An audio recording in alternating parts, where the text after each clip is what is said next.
শারজায় ছক্কা রেকর্ডে টি-20 ক্যারিয়ারে পহেলা সেঞ্চুরি উদযাপনে সৃষ্টিকর্তাকে স্মরণে কিবলার খোঁজে পারভেজ হোসেন ইমন। শুরুতে বেগ পেলেও খানিক সময় পর ঠিকঠাক সিজদায় শুকরিয়া আদায়। সংযুক্ত আরব আমিরাতের বিপক্ষে প্রথম ম্যাচ, একাদশের বাইরে সাবেক অধিনায়ক নাজমুল শান্ত, হারহিটার সৌম্য সরকার, নির্বাচকদের ভরসা পারভেজ হোসেন ইমন, সিলেক্টরদের ভরসা অক্ষরে অক্ষরে পালনে বাহাতি ব্যাটারের উইলোবাজি। শারজার বুকে এক একটা দৃষ্টিনন্দন শটে মাতিয়ে তোলেন স্টেডিয়াম। প্রবাসী দর্শকদের ভালোবাসায় ইমনের ব্যাট যেন হয়ে উঠে চাবুক। 3-4-5-6 28 বলে তুলে নেন টি-20 ক্যারিয়ারের প্রথম হাফ সেঞ্চুরি। তবে 50-তে ক্ষুধা মেটেনি এই হার্ড হিটারের। সেঞ্চুরিতে কনভার্টে আরব আমিরাতের বোলারদের সমানে পেটান 22 বছর বয়সী এ ব্যাটার।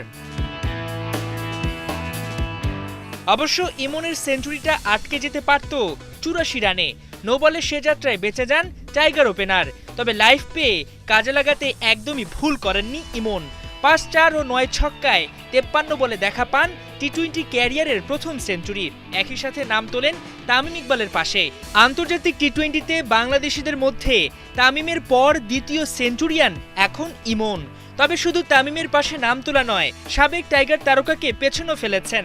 2016 টি-20 বিশ্বকাপে সেঞ্চুরি করেছিলেন তামিম ইকবাল। ওমানের বিপক্ষে 100 করতে লেগেছিল 60 বল, সেখানে ইমন 7 বল কমে সেঞ্চুরি দেখা পেয়েছেন।